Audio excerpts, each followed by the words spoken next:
Bienvenidos, bienvenidas, bienvenidas a un capítulo más de nuestras lecturas conjuntas, Lo personal es político. Somos Daniela, Ninoska, Camila, somos amigas, psicólogas y lectoras. Y como siempre nos juntamos a comentar algunos libros, también algunas producciones culturales en torno al feminismo y también sobre la pregunta constante de en qué medida y de qué manera lo personal es político. En el capítulo de hoy vamos a estar comentando este libro, Confesiones de una soltera, de la autora chilena Paola Molina. Y bueno, les recordamos que en Spotify pueden encontrar nuestros capítulos anteriores. Nos llamamos igual, Lo personal es político, y también pueden encontrar los capítulos con video en nuestro feed de Instagram. Y le damos la bienvenida a las personas que se estén uniendo ahora. A continuación, las chicas van a hablarnos un poco de Paola Molina y de este libro en específico. Sí. Bueno, Paola Molina es una escritora, diseñadora y stand-upera, ¿se dice? No sé, hace stand-up comedy. Y se dedica un poco al trabajo con las redes sociales. Partió ella en un fanpage de Facebook, si no me equivoco, como escribiendo relatos de como un poco de su vida amorosa, vida sexual. Y luego se fue haciendo como más conocida. Eh, Sacó un libro, que es el libro el que vamos a hablar ahora, en 2017, Confesiones de una soltera, y en el 2019 sacó Ciudad Satélite. Actualmente se encuentra escribiendo otro libro, por lo que tenemos entendido, no sabemos cuándo va a salir. Y bueno, se dedica, como digo, al stand-up, también ha hecho programas de radio. Ella partió con un programa como con su amigo, así que se llama A los Solte, de manera independiente, y luego como que eso se profesionalizó más en una radio, que era la PIC Radio, y después creo que era otra radio también, no recuerdo mucho, pero ahí estaba con la Lula Almeida y la Palomosa, en el A los Solte. Y ahora está también con la Lula Almeida en Holística Radio, en un programa que se llama Pero qué necesidad. Y bueno, haciendo sus proyectos de show online, está también, como decía, escribiendo su nuevo libro, y creo que no me falta nada. Eso más que nada. Voy a agregar a esta biografía, como buena fan que soy, también hace talleres de Verdad. Pero, exploración autobiográfica, tiene sí. algunos. Ahora último hizo uno, creo que era para el INJUV, también era para jóvenes, también de escritura de la ciudad, algo así, que es más o menos el estilo que tiene ella en su escritura. Este libro en específico, Confesiones de una soltera, como decía la Dani, publicado en el 2017, nace a raíz de, claro, de un fanpage que tenía en Facebook, que al principio se llamaba Confesiones de una soltera caliente, y ella, bueno, relata que de ahí empezó, en ese momento ya hacía stand-up. Se dio cuenta que a propósito del título y de los textos que subía, no solo de ella, sino también que recibía confesiones, como estas páginas de confesiones, las seguían más bien solo hombres, como calientes, y después empieza a mutar estos textos como también a partir de la reflexión de lo que le pasa en esas experiencias que cuenta. Luego ahí le fueron cerrando hartas páginas, por eso fueron mutando los nombres también, porque decía que era muy ordinario y Facebook tiene esas políticas de restricción. Y ahí llegó al fanpage que se llama Confesiones de una soltera, con el programa de la radio también que nombraba la Dani, y ahí surge esta propuesta de compilar un poquito todo eso en un texto. Como también comentamos en unos capítulos pasados, su segundo libro, este incluye mucho más la comedia probablemente, a pesar de que el otro también es muy chistoso. Este es mucho más, Ciudad Satélite que está ahí, este es mucho más ligero de leer probablemente. Las historias son bien random en general de muchos temas, pero claro, como bien dice su título, principalmente de las historias amorosas o de vínculos sexuales o sexoafectivos que va teniendo, como dice ahí, como veinteañera, como universitaria también. El libro tiene, por ahora está alrededor de los 8.000 pesos, pero en realidad en oferta puede estar bajo los 5.000. Tiene 134 páginas, muy fácil de leer, muy entretenido, es de lectura rápida, según lo que se quiera disfrutar. Yo por lo menos el mío lo he prestado harto, así que está bien callejeado y estoy orgullosa de haberlo prestado tanto. Si quien quiera, que lo pida nomás. Sí, bueno, también agregar un poquito de que el libro está como dividido en dos como partes, que se llama la primera, la dictadura y la infancia, donde hay relatos como de ella más pequeña, o sea, como más también como en su comuna, que era Maipú, ciudad satélite, y la segunda parte que es la democracia de la Juventud. democracia de la juventud. Y ahí cuenta un poco más como ella grande, como ya más adolescente, pero tirando ya para universitaria, y como ahí estaba mucho más concentrado el tema de las relaciones amorosas, la relación como consigo misma también en relación a los vínculos amorosos, como ella también se cuestiona como ciertas como formas en las que se vincula al final como con los hombres, que son, ella por lo menos cuenta historias heterosexuales. Y antes de empezar, yo quiero decir que mi libro está firmado. No se ve. Está firmado, me puso mi nombre Pokémonamente, me puso un beso y me puso un sol te consejo para evitar la cistitis. Cuéntalo, Y cuenta el sol de consejo. el sol te consejo es, si evitar la cistitis quieres, mear después de tirar debes. Santo remedio. Bueno, como siempre, la estructura para el día de hoy. Le doy la bienvenida a la Liz. Me puse ahí, hola chicos. Hola Liz. La estructura, como siempre, va a ser hablar un poco en torno a 3 preguntas más bien genéricas, que obviamente los invitamos también a reflexionar en la comodidad de sus hogares y a comentar la publicación o a comentar ahora los que nos estén siguiendo en el live. Y al final vamos a recopilar un poco en relación al feminismo y a la pregunta sobre lo personal y lo político. Así que lo primero que vamos a discutir ahora es un poco dar una noción general de qué nos pareció el libro. Nosotras, esta es la segunda vez mínimo que lo leemos, así que es una relectura. Y también comentar cuál es nuestro capítulo favorito y por qué. Y obviamente ahí vamos a conversar un poquito y nos meten la cuchara, por favor, quienes lo hayan leído y también las cosas que les evoquen lo que les vamos mencionando.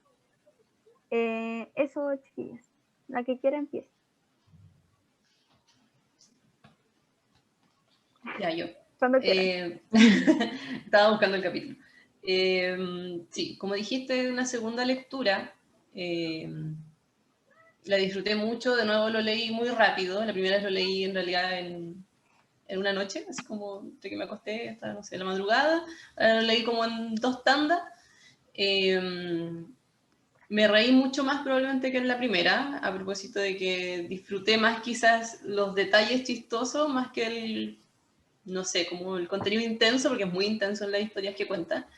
Pero también con la distancia quizás, como dijo la Dani en nuestra reunión de pauta, de un poco quizás de la edad, o también de la distancia con que hemos seguido leyendo a la autora, escuchándola y yo siguiéndola en realidad en todos sus proyectos, que se puede tomar a como se conoce ahora, hoy día, 2021, a la que escribió el libro. Siento que son personas muy distintas a propósito de cómo obviamente todos vamos mutando, evolucionando, los años de terapia, todo lo que podría influir ahí entre medio.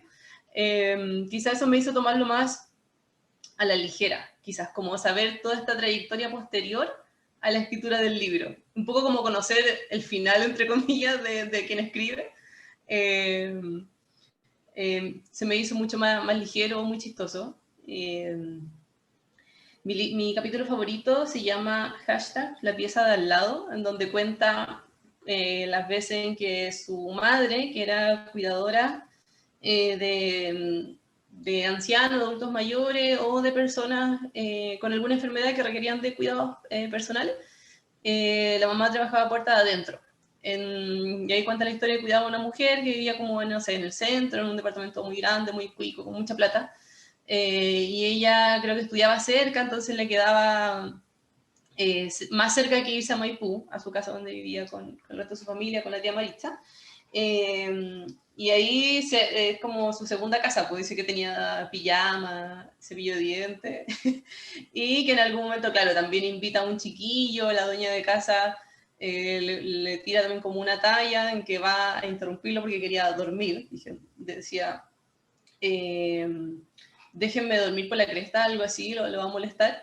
Pero lo que me gusta en realidad, obviamente lo chistoso de la situación, es esta cercanía que ella describe también que tiene con su madre solo en ese momento, a propósito de que su madre siempre trabajó puerta adentro, entonces no fue tan presente en su vida, o cuidados básicos. De hecho, describe así como que se estaba bañando en la tina, patudamente porque no era su casa, y que la mamá a veces le secaba el pelo, como después de la caña, del carrete, de la universidad, porque era una hija eh,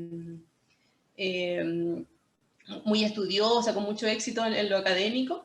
Entonces dice, y esa fue probablemente una forma de mi madre de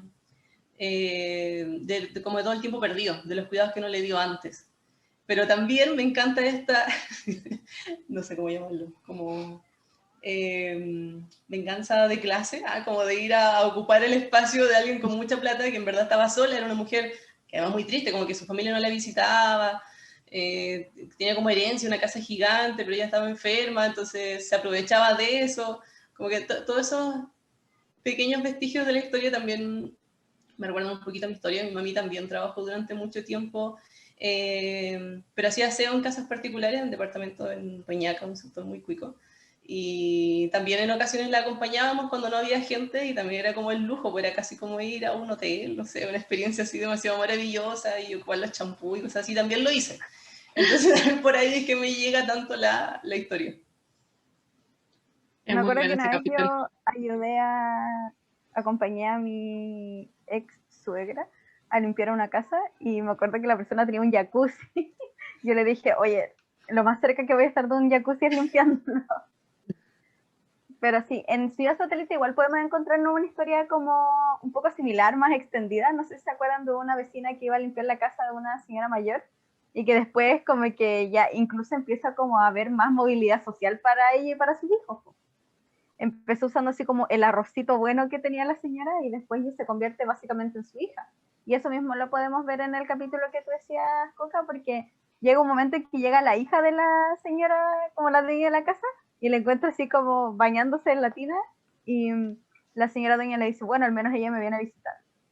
Sí, Sí, como ese vínculo que se forja a propósito de que la madre era la empleada, pero igual al final la Pau cuenta de claro que cuando iba ya, aparte del beneficio de dormir, de usar el espacio y todo, también la acompañaba, pues jugaba con la señora, dice que tenían esa relación cercana. Entonces, también va más allá solo del trabajo, de la responsabilidad que tenía la mamá de cuidarla. mm, sí. ¿Y Bueno, tú, Dani? mi opinión del libro es que también me pasó eso, como leerlo un poco más grande. Creo que lo leí cuando salió, un poco después que salió, entonces ya pensándolo como 2 o 3 años atrás ya. Eso es harto, siento que uno como que igual cambia harto a veces de un año para otro y claro, como que siento que también me pasó que pude como leerlo de una manera menos nostálgica, yo creo, como que me acuerdo la primera vez que lo leí, yo creo que lloré o como que, bueno, además de ser súper llorona yo, pero creo que me pasó que me podía relacionar un poco más con las historias tristes y siento que ahora como que ciertas cosas las tengo un poco más resueltas y ya no me afectan tanto al leerlo, lo cual es como bueno, como que uno dice, ok, como que uno ha crecido y en esos temas por lo menos, después existen otros, siempre hay otros.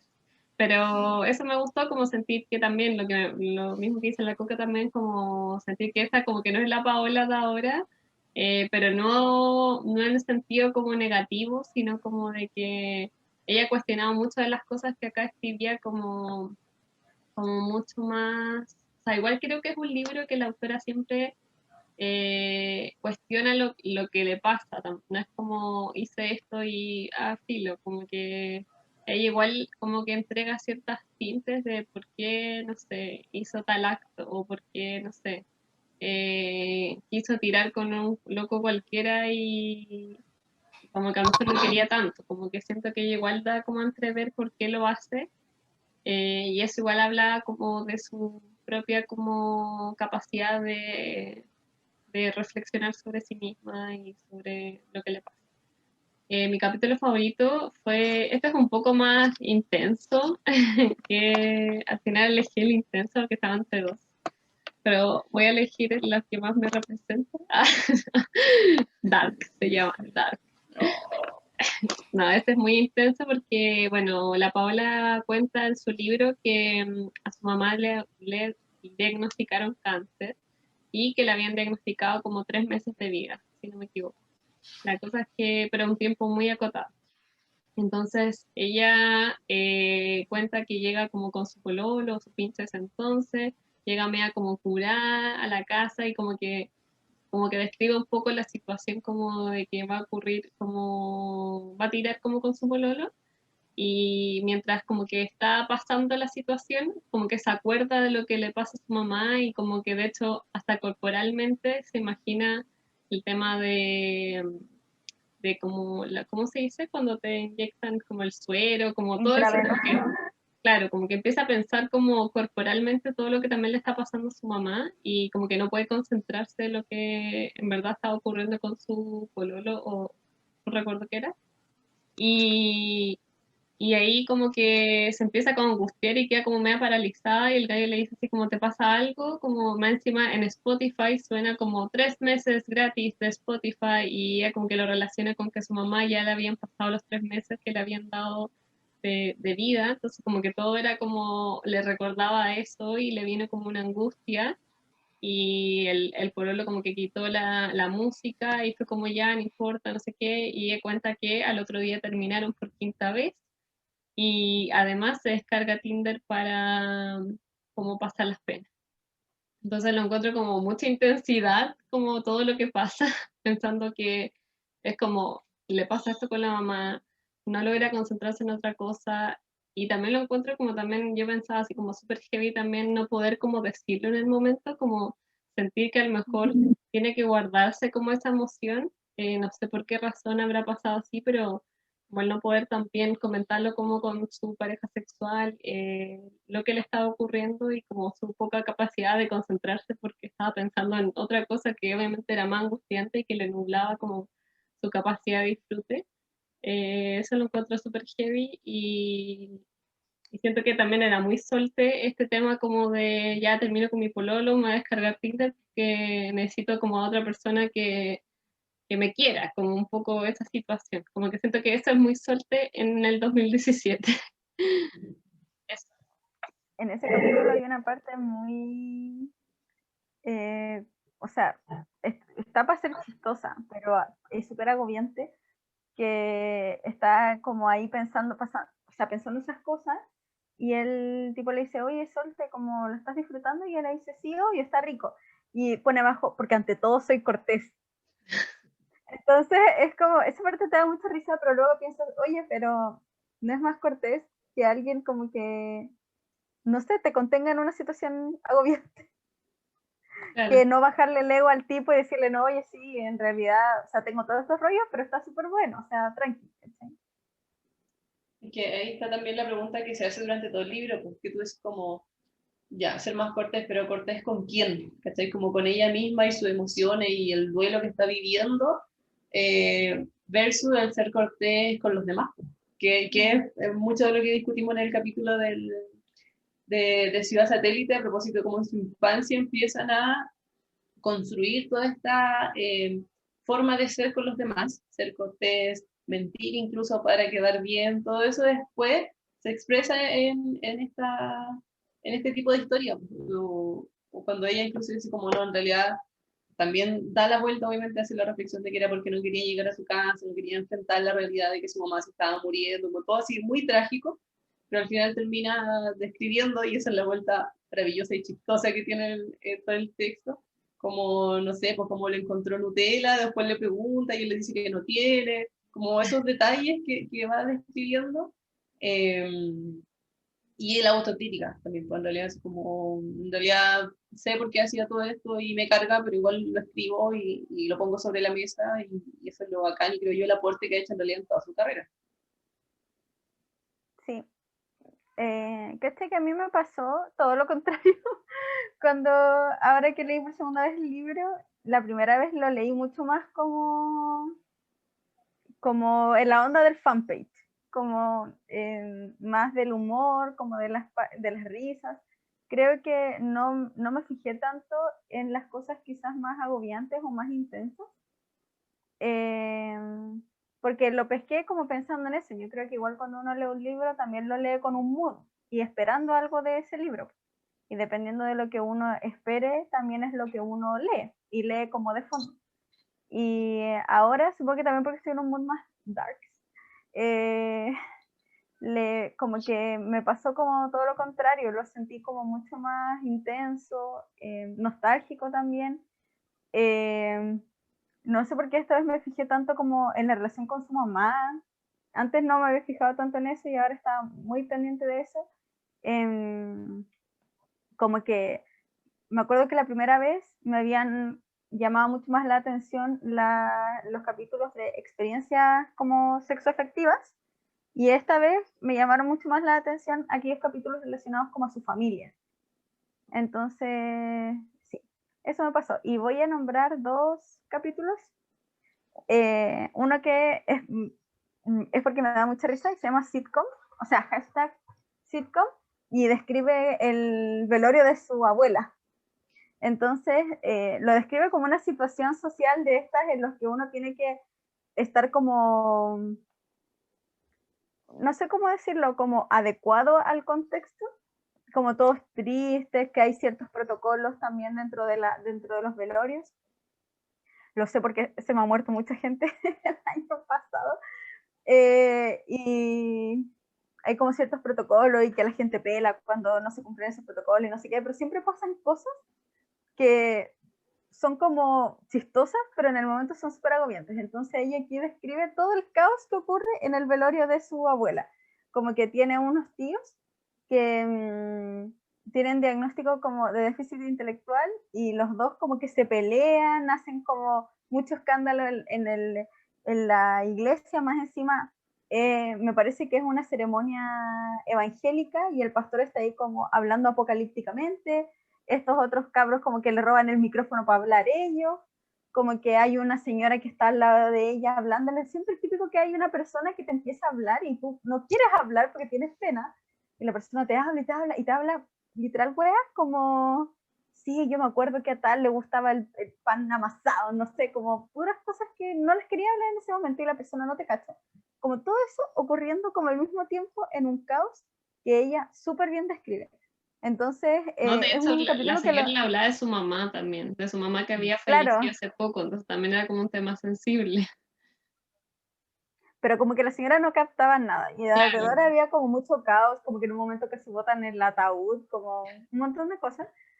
Y me recordó Caleta como que siempre en los funerales pasan cosas súper fatídicas y de hecho mis amigos saben que en el funeral de mi tío pasaron muchas cosas muy como caóticas. Por ejemplo, una señora que nos peló todo el tiempo, aun cuando nosotros estábamos sufriendo, después como en el cementerio se cayó como en un hoyo. Mi abuela que tenía demencia senil como que se puso a hablar y no dejaba hablar a nadie más, que quería decir como cosas buenas de mi tío. Entonces como que me recordó ese caos. Y es un capítulo que yo creo que es súper entretenido de leer, es angustiante, sí, pero luego te quedas como, qué mierda.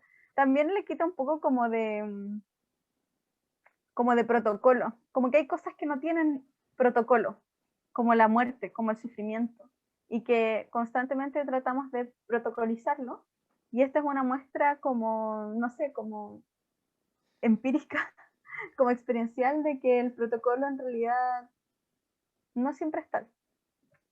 Y el otro capítulo que me gusta harto, que es muy cortito, se llama Paseo, que la Sorte describe que se come a muchos tipos en un paseo como, me parece que es como de mechones o algo así. Sí, de mechones. Se come varios tipos y después está súper angustiada porque ojalá que no se cuenten entre ellos que ella como que atinó con todos. Y después llega como el lunes así como súper agobiada porque todos la van a llamar maraca, puta, todos los apelativos para mujeres que pinchan con varios tipos. Y resulta que nadie le dice nada, po. Y al final resulta que ella era la única que se había llamado puta a sí misma.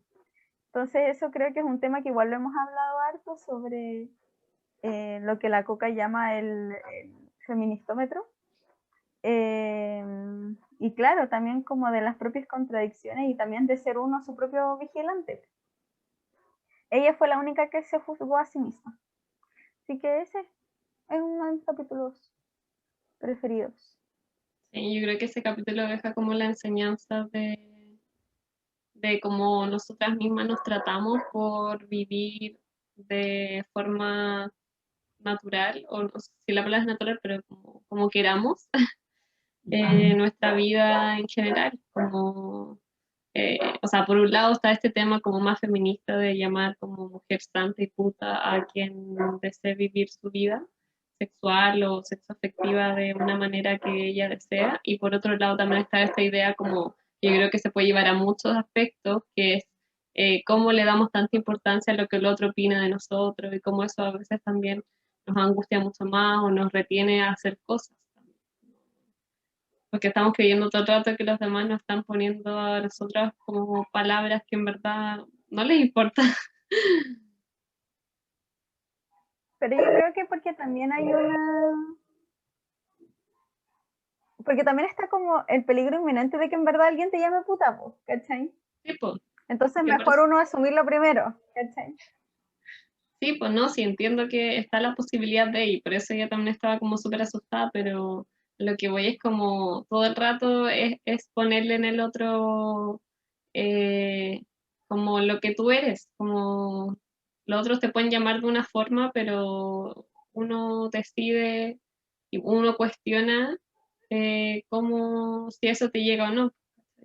Igual es difícil, yo creo que si alguien te llama así, igual es como complejo, de hecho pasa todavía que alguien te puede llamar así por vivir tu vida sexual o amorosa como tú quieras, pero es importante que eso se cuestione.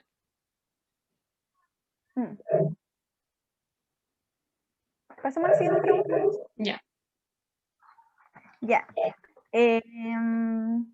La siguiente pregunta tiene que ver un poco más con las relaciones intergeneracionales, a propósito de que la Solte en uno de los primeros capítulos habla un poco de la visión que tiene sobre su mamá, y se llama mamá fea, porque la describe como una persona fea, de hecho como que muchas veces delante de sus compañeros se avergüenza de ella, y también a propósito de su apariencia y de las cosas que ella ve de ella siendo pequeña, también asume ciertas cosas de ella. Por ejemplo, en relación a su relación consigo misma, con relación a su autoretismo o a sus relaciones sexoafectivas con otras personas. Entonces ella también se imagina cosas de ella a propósito de su apariencia y de lo que conoce de su estilo de vida y también de su ritmo de vida, que por lo demás era como propio de la clase media, iba a decir de ese periodo, pero en realidad sigue siendo así. Quizás incluso más precarizado y mucho menos cuestionado, pero para eso estamos, para cuestionar esas cosas también. Entonces, la pregunta que queríamos discutir, y obviamente los invitamos a comentarla también, es un poco cómo el feminismo o ciertos elementos del feminismo han influido en la visión o en la relación que tenemos con nuestras madres o con cuidadoras mujeres. Eso. Temón. Sí, ¿Ah? temón. Temazo. Sí. Que también, ahora que lo pienso, lo hemos conversado transversalmente, que en todos los capítulos sale un poco. Me acordé porque he dicho esta frase varias veces, por eso no quería decirla de nuevo. Ya, pero es que yo rayo con los temas de maternidad, a pesar de que no soy madre. Es bacán hablar de eso. Me gusta hablarlo con las personas que me rodean, que sí son madres, como viven su experiencia, a propósito de la variable género, no, no por nada. Y sí, pues yo creo que el feminismo, en estos conceptos que se integran, que podrían ser incluso los más no sé si más lo básico, pero sí quizás comunes como la sororidad, por ejemplo, como que en su momento toda mujer, de nuestra edad o no, era más bien como una enemiga, ¿cachai? Como alguien en quien había que desconfiar, alguien que no era bacán, porque lo admirable era lo masculino, y aspirar a caerle bien a los hombres, ¿cachai? Como a partir de todas esas deconstrucciones, creo yo que también viene de la mano esta que nombráis tú, por la relación con nuestras madres, con nuestras hermanas, incluso con nuestra abuela, quizás repensar las historias que nos cuentan con estos nuevos lentes, con los lentes del género. ¿Cachai? Quizás en su momento, no sé, yo escuché historias de aborto de mi abuela, ¿cachai? Entonces, en algún momento lo leí, no, no sé si como crimen, no sé si en algún momento lo pensé así, pero sí de una forma distinta como lo puedo leer ahora, ¿cachai? Y desde ahí también los temas que se conversan, y no sé si apoyo es la palabra, pero sí el decir así como estamos aquí, pues, ¿cachai? Probablemente hemos vivido un poco lo mismo, quizás tu abuela un poco peor porque lo viviste hace 80 años atrás, y tu mamá un poco menos peor y yo un poco menos peor, como que ahí quizás se puede hacer ese análisis, pero sigue siendo un poco de lo mismo. Entonces, ese encuentro, creo yo, de historias, de relatos, de experiencias, ahora está más abierto a propósito de hablar de estos temas. Creo yo que esa es como la lectura que se puede hacer. No necesariamente ha, no sé, mejorado, no me atrevería a decir eso, pero sí, por lo menos los temas están sobre la mesa. Y ahora sí, en familias, no todas, obviamente, pero quizás muchas más, eh, se puede hablar de temas, porque digo así, temas muy generales, porque en verdad son muchas cosas las que se pueden hablar a propósito eh, de las puertas que ha abierto el feminismo. Mm. A mí me pasa que igual, así como personalmente, siento que igual es como a veces más complejo analizar como a lo mejor ciertos como, no sé, como, o sea, como ciertas opiniones, ideas o análisis del feminismo, a veces me cuesta como también ponerlos en cuestionamiento en mi familia, o sea, más que nada como con las relaciones de cuidado, de cuidadoras. Siento que personalmente me cuesta mucho más decir sí, fue por eso y no sé qué, como que siento que creo que igual eso implica como un tema también de sanar como ciertas como heridas de la infancia, no sé cómo decirlo, pero como obviamente como que uno cuestiona un poco como cómo te criaron, por ejemplo, y uno tiende a veces a echarle un poco la culpa a, no digo todos, pero por eso hablo como a nivel personal, como, ay, soy así porque me criaron súper así, no sé qué, y como creo que cuando uno puede también, como tú decís, como ponerle el lente también feminista, que personalmente me cuesta mucho ponerlo en mi familia, como que obviamente te hace decir, oh, pero en verdad era lo que tenían, como era lo que podían hacer, o era como lo que en su momento pudieron entregarme, y como creo que el feminismo puede ser como una herramienta muy sanadora también de los vínculos con tus propios cuidadores, como en esa misma visión como de comprender, empatizar, y decir, chuta, a lo mejor a mí también me costaría caleta, yo también me equivocaría mucho, pero hicieron lo que pudieron, como un poco, creo que cuesta mucho llegar a eso, pero creo que es muy bonito el proceso como también de cómo uno puede enseñarle también a nuestras propias generaciones pasadas sobre feminismo y poder conversarlo de una manera mucho más distinta a cómo eran, a lo mejor, si yo hubiera sabido el feminismo cuando chica. Creo que ahora se pueden hablar de cosas más adultas también, como que la relación es un poco más horizontal también con, no sé, con nuestras mamás, por ejemplo. Entonces, poder conversar ciertos temas feministas creo que es súper enriquecedor, aunque obviamente no siempre se van a llegar a acuerdos, como que pueden haber visiones también súper distintas del tema, pero creo que ya decirlo, hasta yo creo que para ellas puede ser súper terapéutico, como sin que queramos que lo sea, no por ser psicólogas, sino más que nada por decirles como entiendo, Caleta, que eso te haya pasado, o eso fue algo que no te debería haber pasado, no sé, pensando en situaciones como a lo mejor también de exposición a ciertas cosas de abuso, o que en verdad uno dice, chuta, como que heavy, como, y que haya sido tan chica, no sé, como cosas así.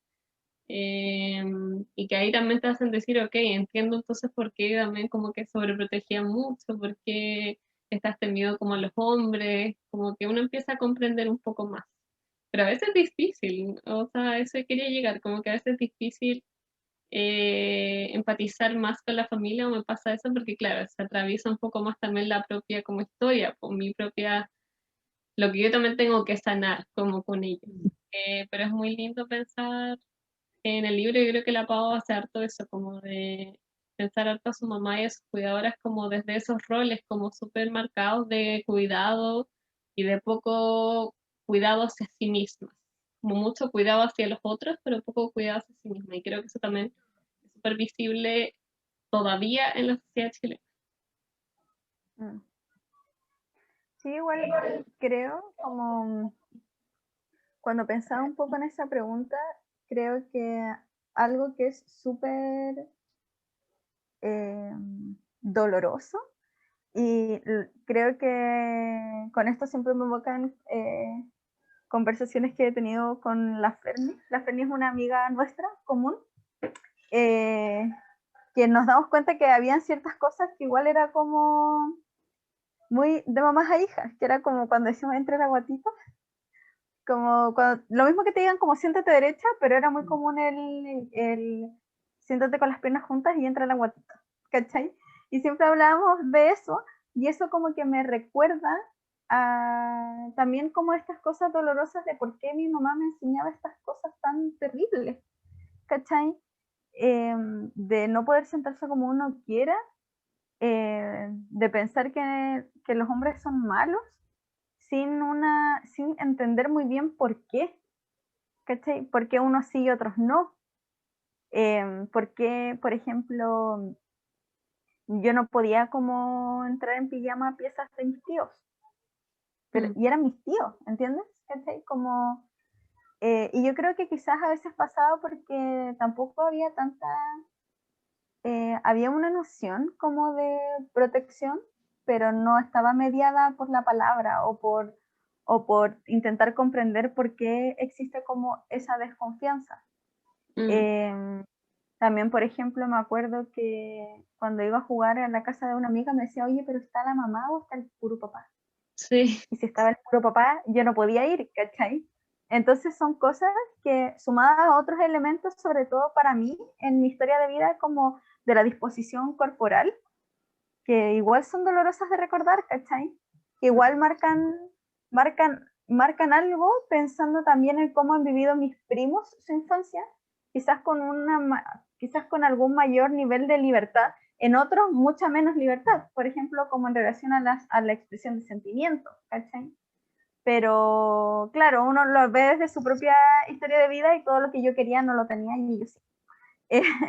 Entonces creo que es súper brígido pensar en eso, es súper sanador, como dice la Dani, de repente tener una noción más comprensiva, pero también sigue siendo doloroso cuando es una comprensión feminista unidireccional, ¿cachai? Entonces me imagino como a la Solte escribiendo un episodio así como hoy, dándome cuenta que la tía Maritza vivió tal y tal cosa, y que en realidad ella en relación a su feminidad, pero que después la tía Maritza le lanza un comentario machista a ella, como matando todas las pasiones de la comprensión feminista y sorora, ¿cachai? Como que también me imagino como esos contextos en los que de repente mi mamá se manda como estos comentarios misóginos y es como, Roxana, ¿qué pasó con nuestras conversaciones de las 3 de la mañana? ¿Cachai? Pero claro, también tiene que ver con que, o sea, yo obviamente tengo mis contradicciones, mucho más alguien que yo la esfuerzo más encima como hacer esas reflexiones, pues. No es como algo quizás más, como que venga más de ella. Entonces ahí yo pienso como en este concepto igual del feminismo intuitivo, como de pensar, darle un poco más de vuelta a las cosas que se consideran injustas. Y creo que a veces eso como que me ha servido, al menos a mí en mi experiencia personal, como para introducir algunas cosas como del feminismo con mi mamá. cuando decía así como, ay, pero es que igual es como feo que una mujer haga yo, ¿y por qué? Y ella, sí, pues, ¿cachai? Como en realidad no tiene nada que ver, pues. Pero son como conversaciones que de repente uno puede ir teniendo y que yo siento que igual traen como una complicidad, como de comprender que en realidad hay una vivencia común que es injusta, que es, ¿cómo se diría? Opresora, y que la vivimos en nuestro cuerpo, y que el acto de hablar sobre eso es revolucionario, ¿cachai? Y el acto de comprender a otro, aun cuando no necesariamente ese otro luego al otro día no me vaya a tirar así un comentario culiado de mierda, ¿cachai? Pero esa comprensión o esas mínimas conversaciones es muy bacán, y de hecho me recuerda a un pasaje del libro de la soltera que se refería a otro elemento mucho menos romántico que lo que estoy diciendo ahora, pero decía como, la vida son esos micro momentos, el resto es trámite. Entonces, claro, esos micro momentos yo creo que son bacanes. Y eso era todo lo que quería decir sobre esa Yo pregunta. creo que también hay otro elemento, bueno, quizás no es solo atribuible al feminismo, sino a todas las otras corrientes que estamos atravesando. O sea, por ejemplo, esto es lo que también dice la suerte, pero en verdad es sabido. Como los derechos de infancia lo inventaron ayer, ¿cachai? Entonces también desde ahí hay otras experiencias, por ejemplo, las lógicas de cuidado, de crianza, que están siendo distintas y que por ahí se puede entender quizás lo que nos tocó, lo que le tocó a nuestras mamás y así para atrás, ¿cachai? U otras generaciones. Eh, bueno, y muchas otras ideas. Y también todos estos cuestionamientos y todos los tipos de lucha o de ideología a los que podamos adscribir, en la misma idea también vienen a romper mucho más los vínculos familiares, o sea, el cuestionamiento, como lo hablamos en el capítulo pasado, la familia como una ficción, como una construcción social, también es posible de romper, de separarse, de quebrar los vínculos familiares a propósito del bienestar, por ejemplo, y de lo mal que te puede hacer estar al lado de una familia con la que no comparte los mismos ideales, por ejemplo. Entonces, también está ese otro lado, pues no solamente de nuestra experiencia que estamos hablando, de lo difícil, pero también de las puertas que se abren para conversar, también de las puertas que se cierran, que está bien, pero que no deja de ser doloroso también. Creo que también hay que nombrarlo. Sí, no, y también iba a decir como lo opuesto, pero creo que bacán que podamos hablar de las dos partes, como también es importante, yo creo que no forzar ciertos procesos, como que yo creo que igual ahí uno se pone el termómetro feminista de qué tan feminista es tal persona y cómo eso está bien o mal. Yo creo que también personalmente me ha pasado, como que también me da mucha rabia cuando escucho comentarios machistas en mi familia, especialmente de mujeres, como que no se las culpo más de que si lo dijera un hombre, y creo que ahí también como que uno se autocorrige de que no, ¿por qué voy a ser mucho más dura con una mujer a con un hombre? Si eso me va a molestar, me tiene que molestar equitativamente con ambos. Y creo que también me ha servido ser un poco más flexible, un poco menos exigente también, por ejemplo, con mi mamá, con respecto a sus propios procesos también como reflexivos de ella como mujer, como que también se ha dado, no sé, como que siento que últimamente ha pasado harto que siento que hemos podido aprender mutuamente mucho más, y es súper rico como llegar a ese momento en que no solo tú aprendes de tu mamá, sino que tu mamá también aprende de ti, como saber que también te está como legitimando, ¿cierto? En cierta medida, como lo que tú puedes pensar o lo que tú puedes reflexionar, y como ese aprendizaje es mutuo, como a lo mejor ella no me va a hablar de algo como teórico, pero sí una experiencia personal, eh, como que cómo llega pues, también, cómo puede ser igual de potente que, no sé, algo que puede decir la Judith Butler, como al final lo cotidiano también es súper relevante, pues, no solo es lo teórico que uno lee en un libro, también son las experiencias con este caso, ella y su propia historia, por ejemplo. Yo igual encuentro que eso que tú dices, uy, tiene que ver también con lo que dice la Coca de... siento que, no sé si es el mismo fenómeno, pero al menos a mí me pasa como similar, de cuando uno decide de cierta manera como rechazar a alguien que toda la vida estuviste como obligado a querer u obligado a respetar, como por la caída del imaginario de que el adulto tiene la verdad absoluta. Y creo que eso también me lo dice un poco los títulos, ¿no? Como la dictadura de la infancia y la democracia de la juventud, ¿cachai? Que obviamente ya tenemos como nuestro super yo, que como no es nuestro, o sea, lo tenemos, pero es desde la figura del otro y simbólicamente del otro, y que en términos como estar representado por palabras y por una comunicación que es con un otro corpóreo, pero, y que luego ya se interioriza de cierta manera. Pero como aparte de eso, como también es como la caída de esa verdad absoluta que permite también como envalentonarse un poco y saber que nosotros también podemos enseñar algo, porque también tenemos una experiencia. Y es súper triste, creo, que al menos yo siento en mi generación que con algunas personas nunca terminaron de ver, nunca terminó de pasar, como nunca fui un sujeto con conocimiento de causa. Eh, y para mi mamá ya quizás lo empecé a hacer como en la juventud, pero igual un poco como con los derechos de la infancia, es como, yo creo que no siempre la gente está dispuesta a decir que aprende de los niños, más que aprender a cuidarles o aprender a protegerles, pero que te enseñan algo que no sabías, como que eso es como, suena como inverosímil, que fuera algo generalizado, como si podemos como comprender entre iguales. Entonces, creo que eso igual pasa como por esa caída que te permite como rechazar a alguien porque sabes que en realidad esas no son mis creencias. Y puedo decir como alejarme de eso y decidir como sacrificar de cierta manera aquello que es una ficción, o a veces, en verdad, puede ser que lo decidas aún queriendo de verdad a una persona. Porque puede ser alguien que tú quieras por obligación, pero también hay gente que tú quieras mucho, mucho, muy. Entonces ahí uno va haciendo esas concesiones que te hace, por ejemplo, aprender de tu mamá o de tu cuidadora, a pesar de que 3 minutos después te diga una wea terrible misógina, ¿cachai?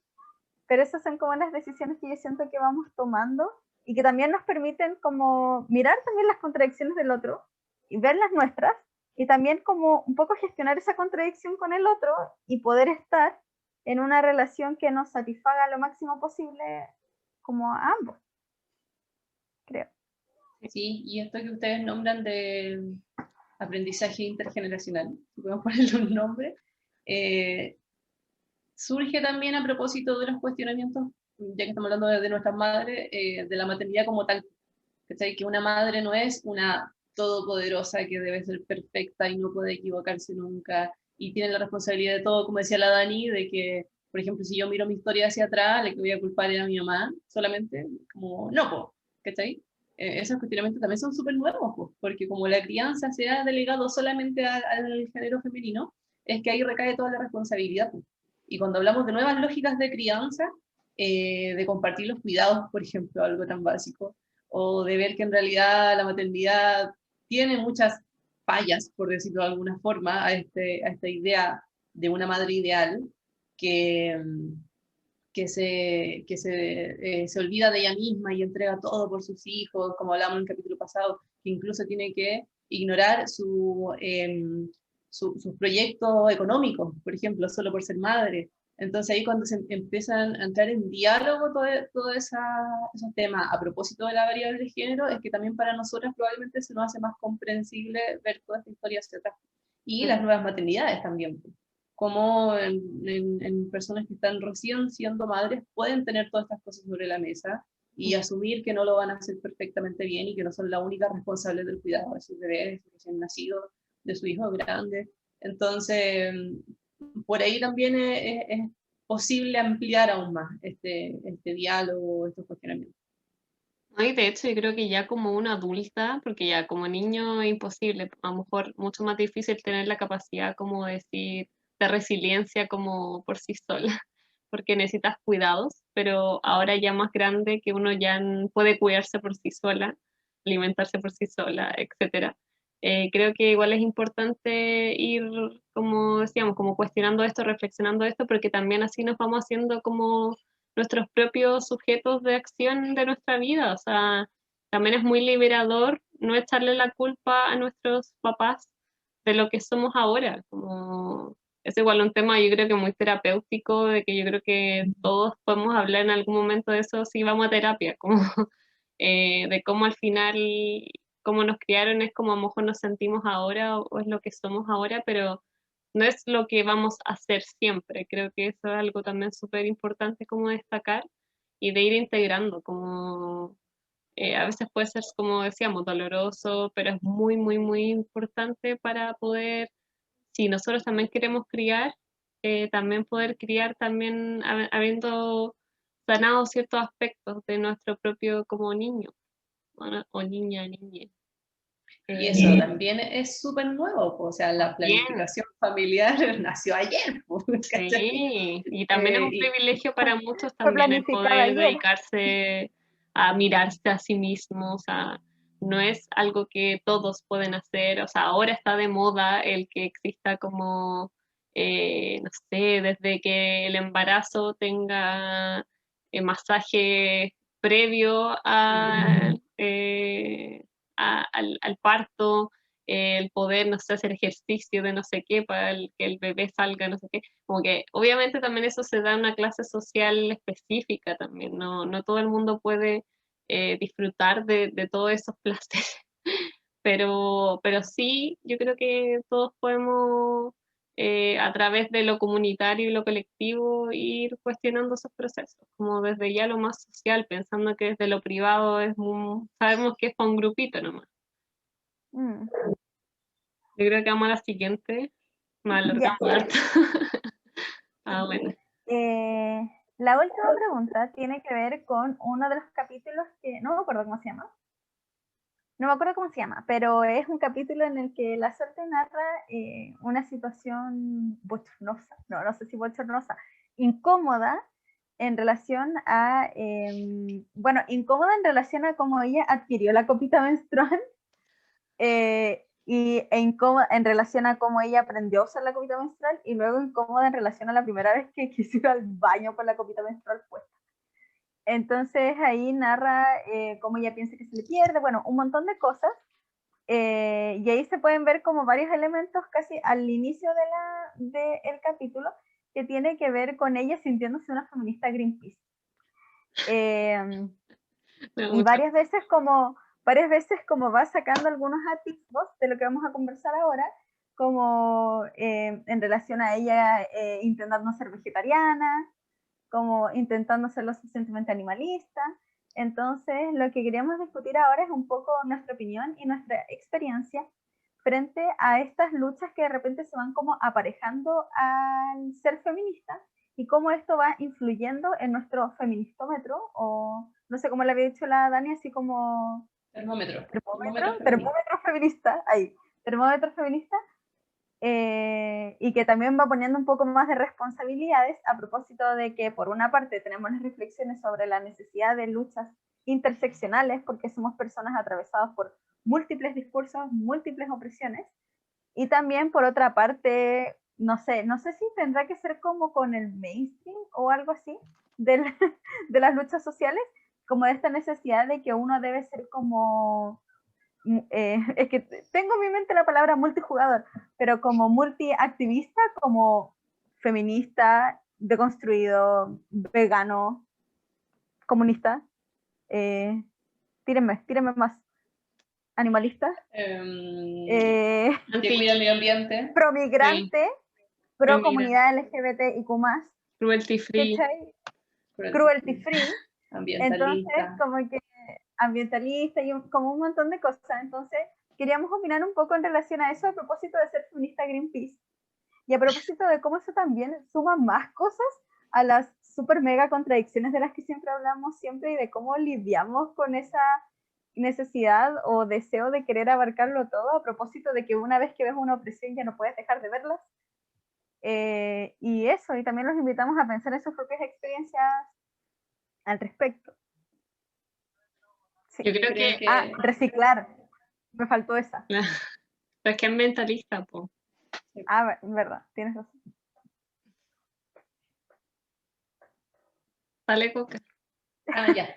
Es que una vez con la Cami estábamos viendo, probablemente fue antes de que saliera este libro, estábamos viendo una transmisión en vivo de La Solte que estaba con otro comediante, con el Socias, y hablaba de esto, sí, muy en broma, que estaba como muy cansada de ir a tantas marchas, porque todas las marchas la convocaban, ¿cachai? Como que de repente iba caminando y veía una marcha en su momento estaba Pascual Lama, no sé, como tema contra las termoeléctricas y se unía. Después, obviamente, no sé, las feministas y así, que estaba muy cansada. Y ahí nombraba a Bosellur, es como el El hombre hombre, minoría. el hombre minoría de exclusión total, a pesar de ser un hombre, que es porque, claro, responde a un grupo migrante, Haití, y mapuche, o sea, es indígena, ya, y se reía mucho de esto de cómo se pueden juntar muchas o sea, muchas exclusiones a propósito de pertenecer a muchas minorías. Creo que por ahí también es posible empezar a explicar esto de cómo tantas luchas te hacen sentido, probablemente. Ser mujer ya es ser una minoría social, ya desde ahí entonces estamos hablando de feminismo. Ser pobre, que está ahí ya, yo por lo menos me reconozco en esa otra minoría social y desde ahí entonces me hace mucho sentido la lucha de clase. Ser animalista me llevó a no comer carne. Ya, pues. ¿En qué quedamos, Coca? Ya, entonces, cuando hablamos Bocellur. de Bosellur y el feministómetro, que quiero aclarar que no es un término mío, por si acaso, no sé, lo he escuchado en alguna parte, así que por favor no me lo Yo lo atribuyas, escuché de Camila. ti, por eso no. Ay, disculpa. Sí, pero yo probablemente lo he escuchado en alguna parte. Son como Yo esas lo citas que escuché en nunca voy. Copadas. En el podcast Copadas se escucha por primera vez. No sé si ellas también lo inventaron, pero ahí hablaban del feministrómetro y lo sí. Ya, pero son como Vamos a decir esas, como copadas en Minosca. Sí. eso, como esas citas infinitas de llegar para atrás, pero bueno. Es un término interesante a propósito de lo que también hemos conversado muchas veces, que es la culpa que sentimos las mujeres, a propósito de una construcción cultural del deber ser mujer. Entonces, cuando empezamos incluso a luchar contra esos imaginarios de ser mujer, es que todas las luchas que nos hacen sentido las vivimos incluso desde la culpa. Cuando no adscribo tanto o tan bien o tan coherentemente bien a cierto ideal o a cuántos ideales, pensando en ser, de hecho, ahora que lo nombraba así Cami, salió ya como el afiche oficial de la huelga general del 8 de marzo, y ahí dice algo que, claro, que yo estoy de acuerdo, pero que también es muy difícil. Dice, la huelga general va, 8 de marzo, bla, bla, bla. Dice, porque el feminismo será, y nombra muchas cosas, dice, o no será. El feminismo será antirracista o no será. Anticlasista, y así es una lista, no sé, de por lo menos 12. Y es como, ya, bacán, yo también estoy de acuerdo y creo que tiene que ser todo eso, y que todo eso tiene que estar en la nueva constitución y todos los ideales que creamos, pero qué difícil, porque qué difícil nos las dejamos nosotras mismas, porque somos nosotras las que nos interponemos una y otra lucha más sobre la que ya llevamos, que es muy difícil, que trae todo esto que hemos conversado de las contradicciones, en cuanto nos medimos a nosotras mismas personalmente y a otras, esto que hablamos, por ejemplo, bueno, del grupo este de las copadas, de cómo otras feministas las cuestionaban a propósito de un post que hacen y se consideran entre ellas más feministas o no, o que son casi que, no sé, todo lo contrario, aliadas que responden y defienden el sistema patriarcal. Es como, obvio que todas en alguna medida lo defendemos, es donde nos hemos criado, no necesariamente están conscientes. Es difícil llevar una lucha porque significa eso, luchar a cada segundo en contra de algo, o sea, es ir literalmente remando contra la corriente, es agotador, es imposible hacerlo bien siempre. No existe la perfección en esto y creo que eso es importante ir de a poco interiorizando a propósito de que queremos llegar hacia más allá en estas luchas. En realidad no sé, como que no sé si siempre vamos a ir avanzando solo hacia allá cuando se interponen otras luchas, o por ejemplo, quizá el ejemplo, no sé si más fácil, pero más común, como decía la suerte, es como ya, si eres feminista necesariamente tienes que ser anticapitalista? Ya, podría ser una pregunta. Yo creo que sí. Pero, por ejemplo, usar la copita menstrual, ¿tiene que ser una obligación porque eres feminista? ¿Tienes que adorar tu ciclo menstrual porque eres feminista? O sea, como todas esas preguntas, creo que fácilmente tendría una respuesta ideal que sí, obvio, hay que amar nuestro cuerpo y no tener contradicciones con eso y aceptarlo. Pero cuando lo vemos en el cotidiano, en el día a día, cuando estamos nosotras solitas en el baño, es difícil, no es llegar y, sí, automático, no sale así. Mm. Sí, Yo yo quería creo decir dos que cosas. igual. Ah, Oh, dale, disculpa, dale. no, y quería decir dos cosas de eso que dijo la Cuca, como del tema del castigo. Yo creo que uno se autocastiga mucho y en ese autocastigo también castiga mucho al que se equivoca. Y creo que ahí es como cuando nos damos cuenta de que al final siempre tendemos a ver el error como desde eso, pues desde el castigo. Entonces, ¿de qué forma le podemos enseñar al otro? No, funándolo, diciéndole que, escribiéndole por las redes sociales que lo que acabas de decir es terrible y cómo se te ocurre.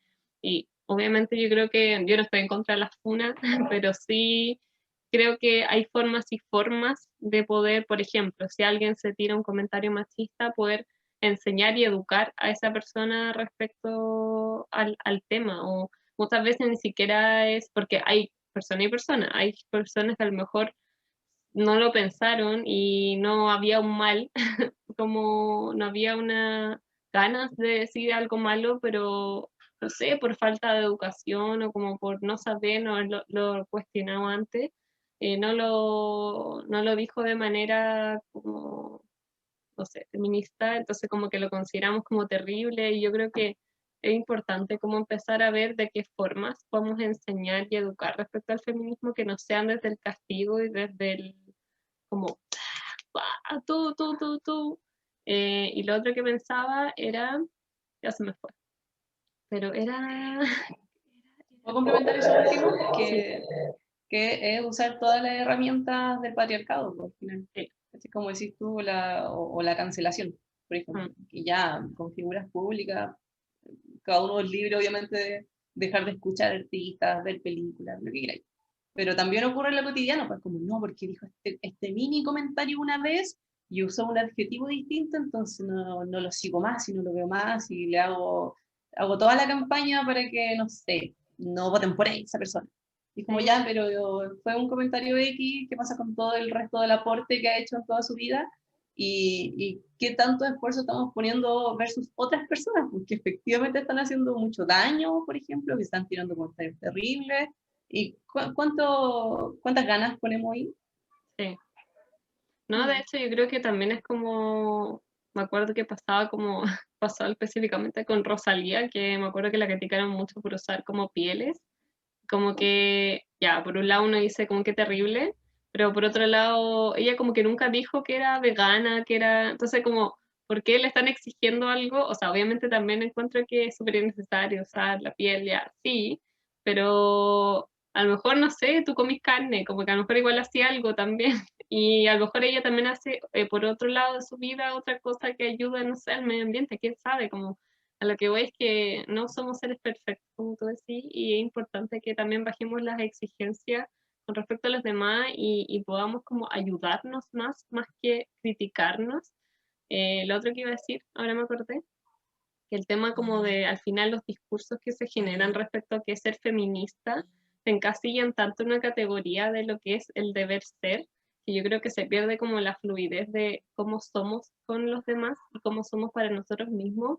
Y también creo que de nuevo te mete en un, como insisto, como una categoría de cómo debes ser, como creo que el feminismo busca liberar y no busca encasillar y no busca apuntar con el dedo. Creo que es súper importante que no se generen nuevamente discursos de cómo se debe ser, si lo que tratamos de hacer es cuestionarnos, más que nada esos discursos.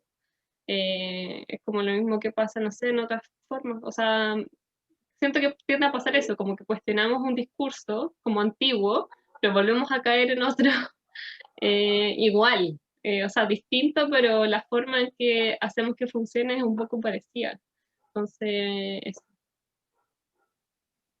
Hegel. Cacha que yo me quedé pensando en el eslogan este del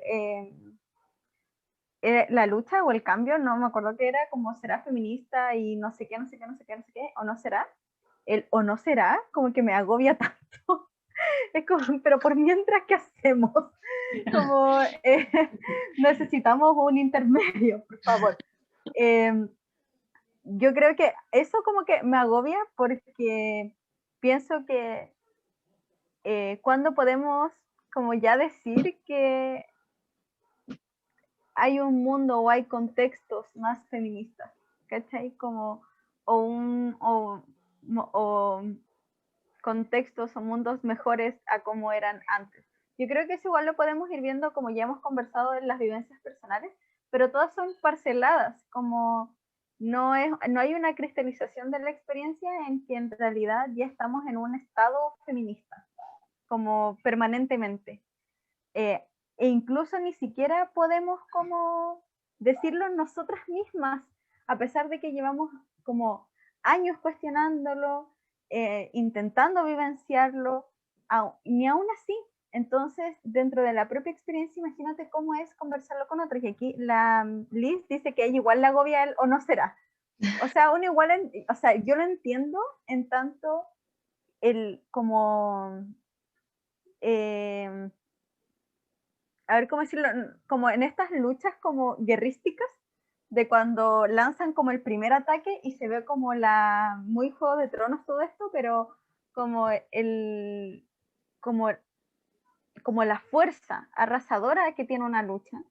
El o no será es la fuerza de la palabra, y que esa, obviamente no hay una guerra civil en relación al feminismo, y esperemos que no lo haya, pero es otro tipo de guerra más, no sé si guerra, pero lucha más simbólica en relación a combatir una situación injusta para gran parte de la población y que merece vivir tan igual de bien como la otra mitad de la población, aun cuando esa otra mitad tampoco no siempre comprende que tampoco le está pasando tan bien a propósito de esto, ¿cierto?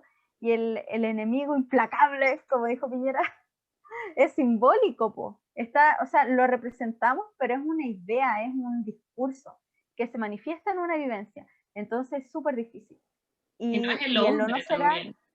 claro, o sea, tiene que ver con, o sea, está materializado en hombres, en mujeres, en personas no binarias, pero es una idea sobre algo, es una cosmovisión de mundo, de cómo supuestamente es el orden de las cosas, y que eso también, al final, son casi todas las luchas así. O sea, el racismo también tiene que ver con una idea sobre cómo supuestamente es la gente, y se representan así mutuamente, o sea, y no siempre, también podemos ver personas como racialmente minoritarias que se discriminan entre ellas, o sea, nosotros los primeros con nuestros vecinos, ¿cachai? O gente neonazi latinoamericana, y es como, amigo, los nazis mataban a gente latinoamericana, o como cosas así, como, obviamente no a gente latinoamericana, pero caían en el saco de personas no puras, ¿cachai? Como, somos mestizos. Entonces, yo creo que el no será tiene como esa fuerza, pero también es un poco limitante para poder sentirnos satisfechos en algún momento, como están las asambleas para definir los paros, que antes eran como semanales y luego era por avances. No sé si se acuerdan como de esa metodología, que era como cuando logremos esto, volveremos a votar. Era a veces súper absurdo porque era, no sé, cuando caiga el capitalismo volvemos a votar y es como, loco, no vamos a volver nunca a clase. Pero yo creo que de repente igual es necesario que nos demos como unos golpecitos en la espalda, así como, oye, logramos algunas cosas intermedias, ¿cachai? Y eso obviamente da un nuevo ímpetu como a la lucha, porque la lucha es cansadora, es súper cansadora.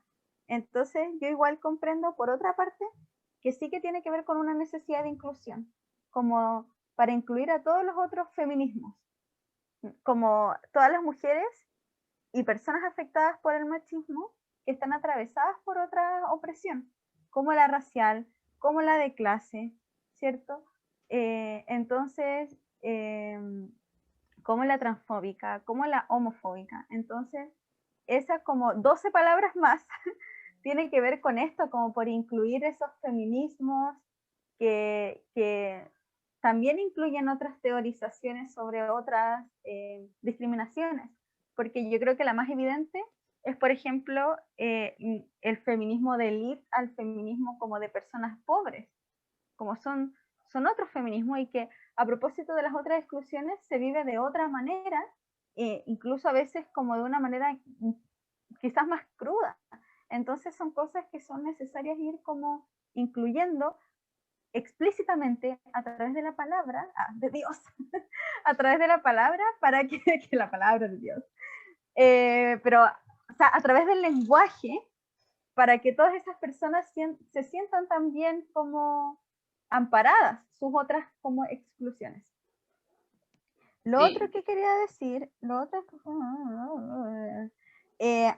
otro es que en relación a las contradicciones, que al final yo siento que es diferente la experiencia que tenemos, y creo que esto igual está súper claro en relación a las contradicciones, pero la experiencia es diferente a los discursos que portamos. Como obviamente podemos tener muchos discursos y ser, ¿cómo se llamaba este señor que decía, como no siempre estoy de acuerdo con lo que pienso? ¿Cómo era? ¿Quién era? Caselli. ¿Caselli? Muy Gran caseliano. filósofo Gran de los filósofo 90. Caselli, que no siempre, o sea, yo en eso pienso como, no siempre voy a hacer lo que pienso que tengo que hacer.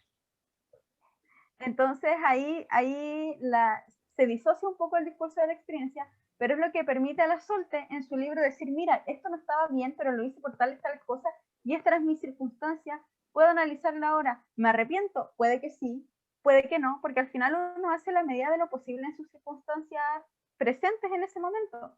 Entonces, claro, los discursos son distintos. Y ahí me tomo como de un concepto muy obvio, que es como el de vector, que hay algo como deseable que uno desea alcanzar, pero no necesariamente porque no lo alcance todo el tiempo significa que está en lo más indeseable. O sea, y ahí obviamente, no, porque un día en realidad, no sé, como me siento súper sometida frente a mi apariencia física en relación a la visión de los hombres, no sé, como algo que podría pasarme un día, no significa como que ahora soy machista, ni patriarcal. No necesariamente porque un día no me sienta del todo como con ánimos para luchar significa que mi vector es otro, o sea, o que mi objetivo es otro. Y que hay que felicitarse cuando uno logra las cosas entre medio, y consolarse cuando no siempre puede luchar. Aún así, sigo estando de acuerdo con los eslogans, como ¿El o no será?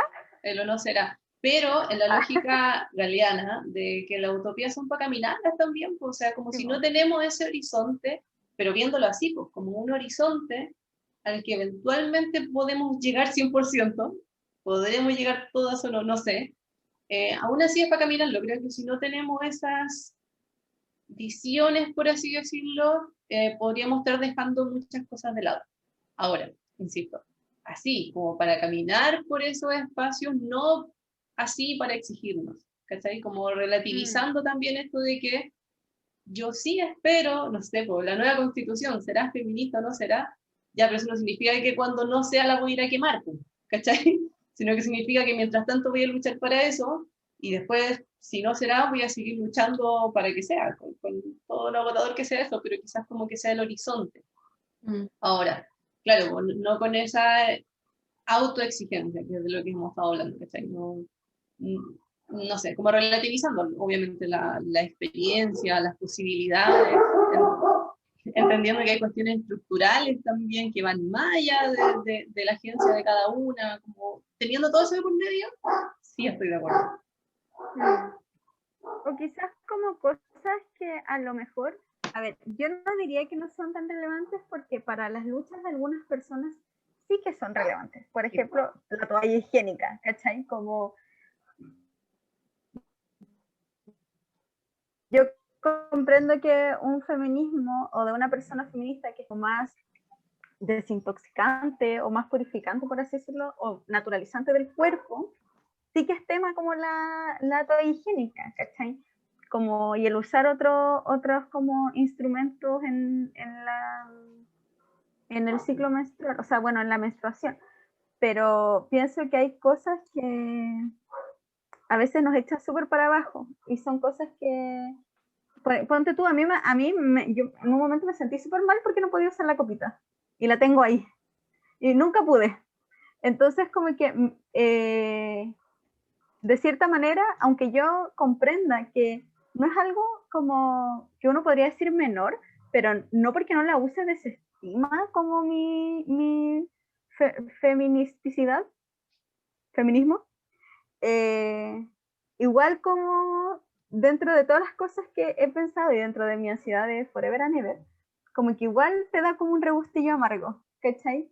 Igual es cuático esa sensación de que de repente hay luchas que uno decide cómo emprender y otras que uno quiere hacer y no siempre logra. Y yo creo que en eso también tiene que ver como el pensarlo, pues el estar cuestionándose también las cosas y no cuestionándosela como cuestionar todo lo que hago, sino también como cuestionar por qué a veces hago lo que hago aunque no esté de acuerdo. Muy casel. Yo últimamente he estado muy caseliana, la verdad. Mientras no se te vayan los penales.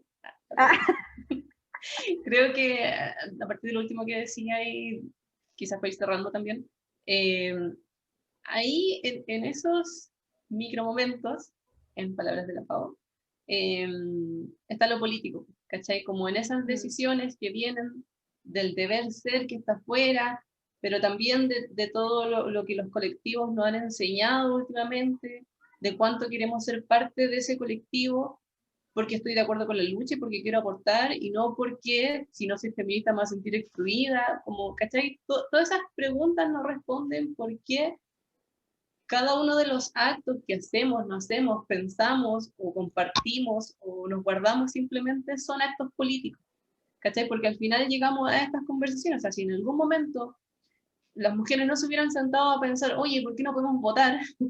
¿Cachai? Como probablemente de las primeras grandes luchas y logros que hubo, y se hubiese quedado en lo privado pensando así, uy, sí, qué lata, me gustaría ir a votar mañana, pero no estoy haciendo nada por esto, no estaríamos en el lugar que estamos, ni estaríamos pensando en las utopías, por llamar de alguna forma, no por lo inalcanzable, una forma degradante, pero en la utopía de pensar que el feminismo será anticolonial o no será antirracista o no será antiespecista o no será, como todos esos futuros posibles.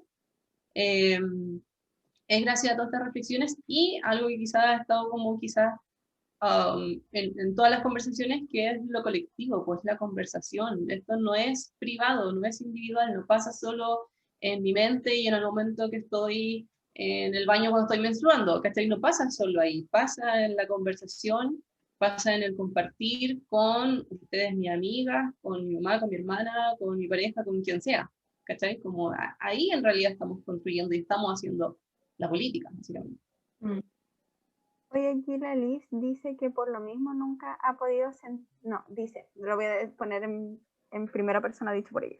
Por lo mismo nunca he podido decir que soy feminista porque hay cosas que se esperan de mí por ser mujer que no siempre hago y por eso se me juzga. Yo diría, Liz, hermosa y preciosa Liz, que obviamente no me has pedido mi opinión, te la voy a dar. Porque desde ahora somos un programa de consejos. Sí. No, a esto o sea, queríamos yo llegar creo que con nuestro post. es súper diferente, creo yo, decirle a alguien, hola, me llamo Camila y soy feminista, a como sentirte tú feminista, pues, ¿cachai? Como mirarte al espejo y decir, hola, soy Camila, soy feminista, como es distinto como cuando uno le dice a un otro que es feminista a cuando uno se lo dice a sí misma o se siente así. Yo creo que es igual es importante como, no sé si diferenciarlo, pero tenerlo en cuenta. Que yo creo que en ese sentido, y que tú que siempre nos has seguido en nuestros gestos, transmisiones, que de repente como es necesario ver esa parcialidad, como esos pequeños momentos, esas como actitudes, pensamientos que uno va teniendo y que de repente puede decir, oye, chuta, esto es como este es un pensamiento que yo podría decir que es feminista.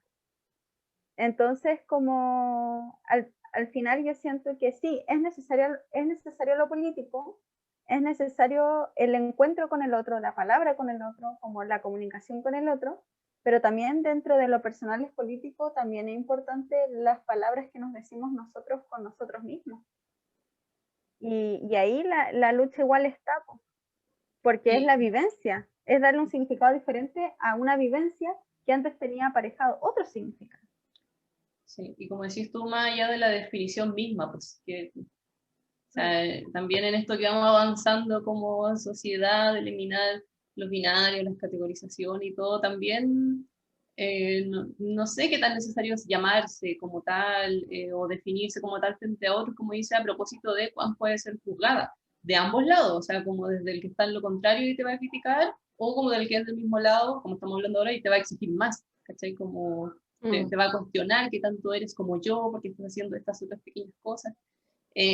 También en cómo esto pensarlo como una ideología va guiando, como dice la Cami, entre comillas, cada una de tus experiencias, y si tú las significas así, como que ya es lo suficientemente válido que eso vaya moldeando, por decirlo de alguna forma, tus actos, ¿cachai? Más allá de cómo el definas ese acto. Y desde ahí de nuevo decir que ojalá en algún momento deje de existir el término feminismo, si lo pensamos para como que ojalá nunca se hubiese tenido que inventar, ¿cachai? Como para definir esto que estamos hablando. ¿Por qué? Porque, de nuevo, así como caminando hacia la utopía, ojalá en algún momento no exista la diferencia de género que oprima a las personas que se reconocen como femeninas. Entonces, desde ahí, ojalá tampoco exista que necesitemos llamarnos así, quizás. No, y aparte también entender que cada uno está como en su propio proceso y en su propio nivel, y los demás no te pueden exigir como, no sé, todo lo que se exige, ya cada uno está en lo suyo y, o sea, me refiero como en ese proceso personal de ir dejando cosas atrás y a algunos les cuesta más, a otros menos, pero no por eso, insisto, el tema de criticar de una forma tan punitiva creo que es importante también de ir sacándolo yo no digo que el feminismo sea punitivo, pero digo que muchas de las formas en que el feminismo está, o sea, encarnado en ciertas personas, es a veces desde ese punitivismo. No hay cualquier cosa que nos avise, ¿no? Y la vamos a defender. Sí, vamos con... Pero solo se usa en la copita. Y aparte, sí. Bueno, eso. Eso por hoy, ya, porque ya nos vamos a decir chistes que nunca terminan y con la Coca somos expertas en hablar absurdeces hasta el final de los tiempos. Ya, vamos a permitir que se ahorren eso, así que quedamos hasta aquí. Sí, hoy nos pasamos caleta. Me va a costar un caleta subir este video. Para un poco cerrar, los dejamos como invitados a leer el libro, a Muy seguir bueno. a la Paola en redes sociales. En realidad es bastante interesante lo que ella postea, siempre reflexivo, pero también lleno de mucho humor, lleno de nostalgia. Para los que no se habían dado cuenta, esto es una bajipalta, porque aquí está el clítoris. Nunca van a volver a ver una palta con los mismos ojos. Y ojalá que nos sigamos encontrando, que nos puedan compartir para que podamos conversar con más gente, animarse a participar y si no dejar comentarios. Y obviamente en Spotify. Eso, las dejamos invitadas a que nos escuchen en Spotify. Tenemos los capítulos anteriores, próximamente va a estar este. En lo personal es político en Spotify y también en videos en nuestro feed de Instagram. El próximo capítulo no vamos a estar hablando de libros. ¡Sorpresa! No vamos a estar hablando de libros, así que para los que en realidad les interesa mucho estos temas y no sean tan asiduos a la lectura, vamos a estar publicando que vamos a estar conversando de, ¿cómo se llama? El especial de la Natalia Valdebenito, que es una, ¿cómo sería? Es como una rutina. Un show de stand-up. Un show de stand-up. Me parece que ese se puede encontrar en Netflix. Así que ahí cuando estén aburriditos un día lo ven y nos juntaríamos en el ¿cómo se dice? ¿Cómo se dice? Dos No, el próximo domingos domingo. Próximo domingo. Claro, en 2 domingos más vamos a estar conversando sobre eso. Creo que ya la Natalia Valdebenito es bastante conocida, es un personaje público. Y eso, estaremos publicando la información dentro de la semana. Y gracias por sintonizarnos hoy. La radio Pudahuel. Ya, chao, vámonos. Ya, chao.